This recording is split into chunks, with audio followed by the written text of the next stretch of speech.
Hello everyone, welcome back to my YouTube channel. So कशा आहात तुम्ही सगळे? आय होप ठीक असाल. सो आज आहे आपला ब्लॉग नंबर डे 4. तर मी आज सकाळी उठली, मस्तपैकी फ्रेश वगैरे झाली, बेबीसुद्धा उठली. मग आम्ही दोघींनी चाय नाश्ता करून घेतला. त्यानंतरच मी स्वयंपाक पण करून घेतला. क्लासेसला निघाली रेडी वगैरे होऊन. बाहेर आधी बघते तर काय एवढा अप्रतिम पाऊस पडत होता आणि एवढ्या पावसामध्ये मला जायचं होतं क्लासेसला आणि त्या पावसामुळे मी भिजत असल्यामुळे मला असं वाटत होतं की मी क्लासेसला पण नाही जाऊ. बिकॉज मला माहिती होतं आज की मला बसही लागणार नाही. असंही आमच्या इथून एकच बस येते आणि एकच बस येत असून तिचाही टायमिंग फिक्स नाही आहे आणि आज माझाही टायमिंग काय फिक्स नाही आहे अजून 6 तारखेपर्यंत. सो 6 तारखेपर्यंत आमच्या क्लासेसचे जे लेक्चर्स आहेत ते ऑफ आहेत. सर नाही येणार आहेत ॲक्च्युली, त्यामुळे तर क्लासेसचे लेक्चर्स ऑफ होते. मला बस लागली नाही. मग मी गेली रिक्षा स्टँडला गेली, रिक्षा पकडली. रिक्षामध्ये बसूनसुद्धा मी पूर्णपणे भिजली.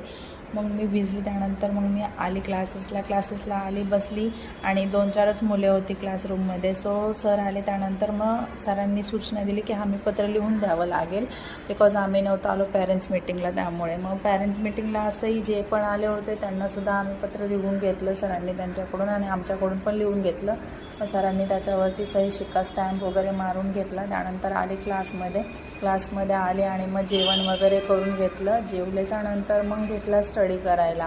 स्टडी केला आणि मग स्टडी करून माझं एवढं डोकं दुखत होतं. तर मला प्यायची होती चाय. बाहेर बघते तर पाऊसही थांबायचं नाव घेईना आणि माझं डोकंही राहायचं नाव घेईना. तरीसुद्धा मी स्टडी करतच गेली आणि मग त्यानंतर रिटर्न एक चक्कर मारली. बाहेर बघितलं तरी पण पाऊस थांबतच नव्हता. मग स्टडी केला जाईपर्यंत स्टडीच केला मी. बाहेरून आतमध्ये आले आणि स्टडी वगैरे केला. जो जमला नाही तो फळ्यावर वगैरे लिहून बघितला आणि मग स्टडी केला 8 वाजेपर्यंत. असंच 8 वाजले आणि एंडला मग माझं डोकंही नाही राहिलं. तर जातच मी चाय वगैरे पिऊन घेतली आणि तिथून पुढे गेली बस स्टॉपला. तर परत बघते तर बस स्टॉपला एवढी गर्दी, माझं डोकं दुखत असल्यामुळे मला एवढ्या गर्दीमध्ये उभ्या राहण्याची अजिबात माझ्यामध्ये क्षमता नव्हती. पण तरीसुद्धा राहिली. मग थांबून मग माझी बस आली. मग बसमध्ये बसली आणि आता मी जाते घरी गाईस.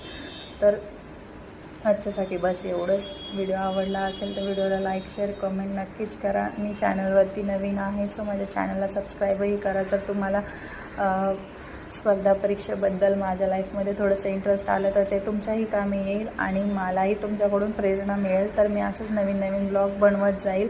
अजून मी ग्राउंड वगैरे जॉईन केलेला नाही आहे. तर जेव्हा मी करेन तेव्हाही मी याचं सगळ्या व्हिडिओज वगैरे टाकत राहीन जर तुम्ही मला सपोर्ट केला तर.